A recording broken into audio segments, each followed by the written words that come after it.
Hello everyone and welcome to another episode of Svargrounded Only Iron Man. Join me today as I kill fish people to steal their shrimp, visit the land of the dead and get converted into a chicken.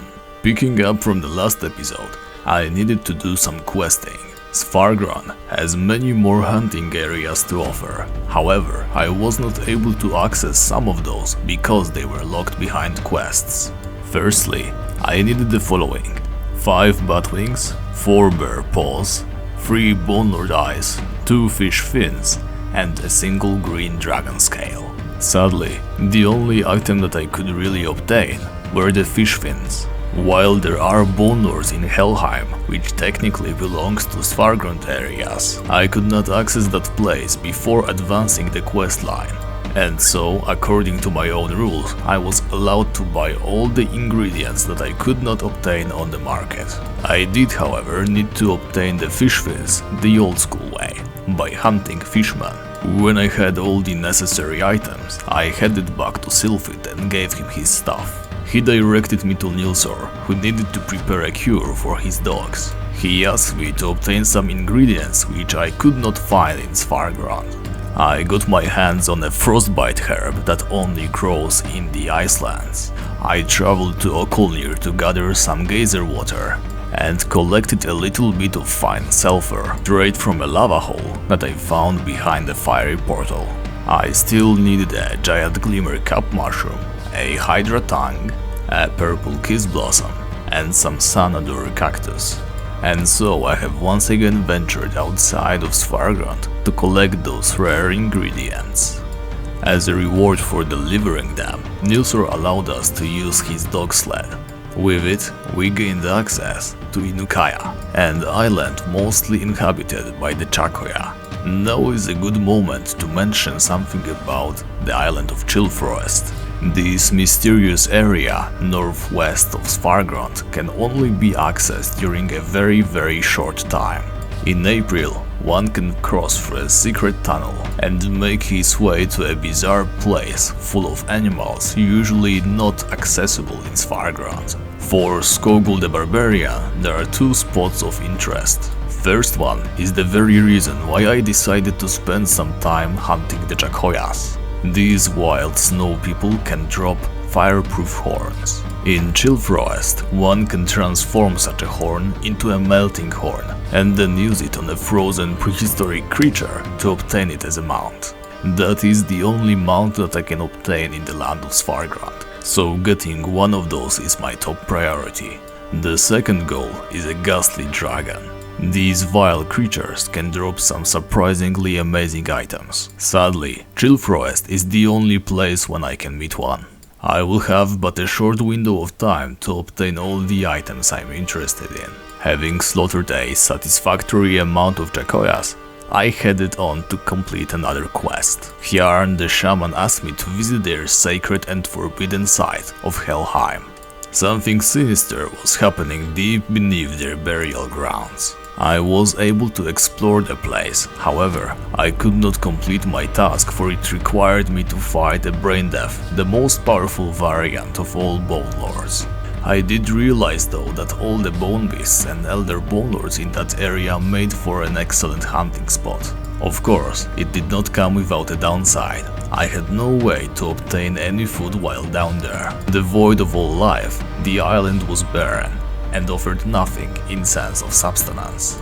It was also incredibly dangerous, so I decided to strengthen myself as well as prepare for future escapades into Helheim by calling the local population of Quara scouts. In terms of food, Svargrounded really doesn't offer that much of a choice. I needed something light but filling. Sadly, the only kind of mushroom that one could get in Svargrounded is from frost dragons, and I was nowhere near prepared to hunt those beasts. And so I decided to settle for the second best thing, the shrimp. They may not be a common drop from Quaras, but I still needed to get some more levels behind my belt, and so killing 2 stones with 1 bird, I grinded all the way up to level 70. After that, it was finally time for the most dreaded part of this challenge, the Frost Dragon Hunt. When it comes to frost dragons, you only need to know a couple of things. Firstly, they offer the same amount of experience and drop very similar items to a Dragon Lord. Probably to nobody's surprise, I was once again after the following: a royal helmet, dragon scale mail, and a tower shield. Secondly, compared to a Dragon Lord, a Frost Dragon deals almost twice as much damage. It also has access to paralysis and has higher armor rating. And thirdly, unlike most Dragon Lords who are rather solitary creatures surrounded by lesser dragons, the Frost Dragons always live in herds. It is quite difficult to meet a separate one, they are always surrounded by their kin or their hatchlings. At level 70 I was still well within their one-shot range. Of course, most of their damage comes from their cone attacks, which can be quite easily dodged, as is always the case with dragons. However, their tendency to work in groups made it difficult to get one in a good position. Besides, their melee damage is also nothing to scoff at. Nevertheless, I could not wait any longer to get started on this tedious grind. And so, aided by a constant prey boost that I received some time ago and sustained with wildcards I got for daily rewards, at first very cautiously, and then more and more brazenly, I started hunting these creatures. I utilized energy fields and energy bombs to keep them in a favorable position. By the way, according to Wiki, as a knight you can kill one around level 90. Well, I have proven myself either stronger than a knight, or the wiki is incorrect. I have also used all the supplies available to me, namely wolf and mammoth fur, to imbue my armor and shield against frost attacks. And so, here is as long of a montage as I could be bothered to put together of all my frost dragon kills.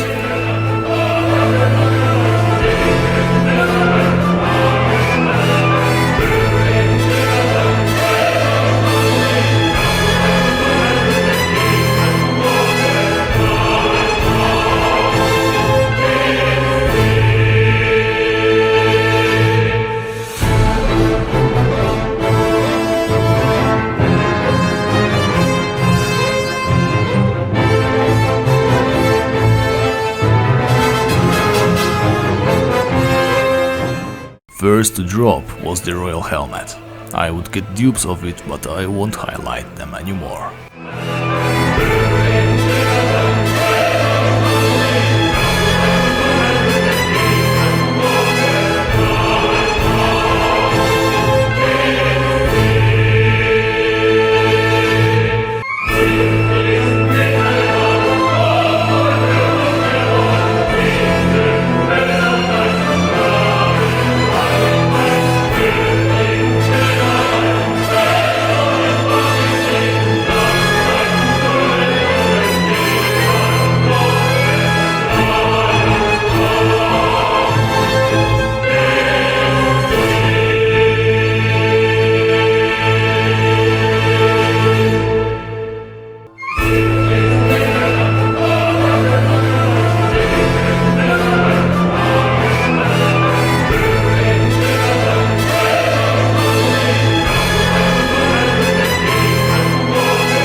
Next up, a tower shield. No surprises here.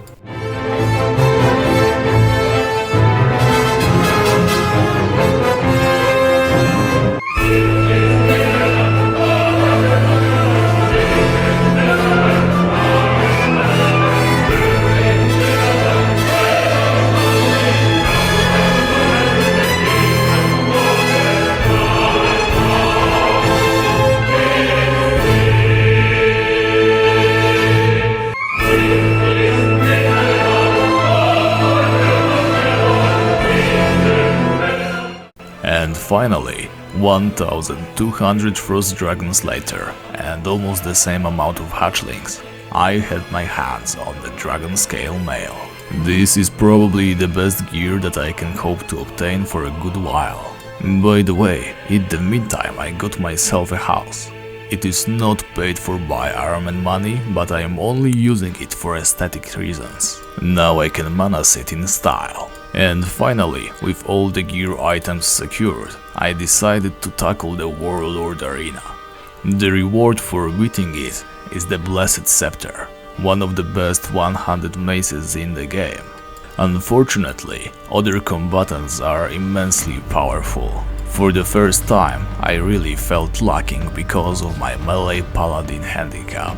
While the first couple enemies were just regular fodder, the further I went, the harder they got. And in the end I found myself almost dying every single turn and with not enough potions to sustain the rest of the fights.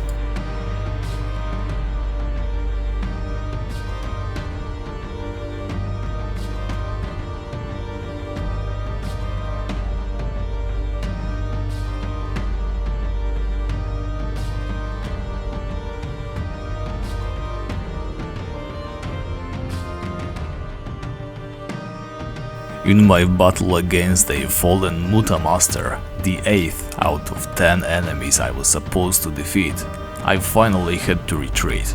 I was running low on potions, and the enemies would not be getting any easier. On the opposite, they were supposed to be harder from there. I could conserve more of the potions by letting my HP regenerate naturally. I could utilize more life rings, bring less backpacks, manage my inventory better, but truth be told, I simply was not ready. That Blessed Scepter was not meant for me yet. I still have many things to accomplish before I can get my hands on that weapon. Thankfully, there are many more tasks to complete and many more places to visit, so I can gain more power and then try again. As always, thank you very much for watching. I know it took me a while to get this one ready, so thank you for your patience. Feel very welcome to leave me a comment, and I will see you in the next one.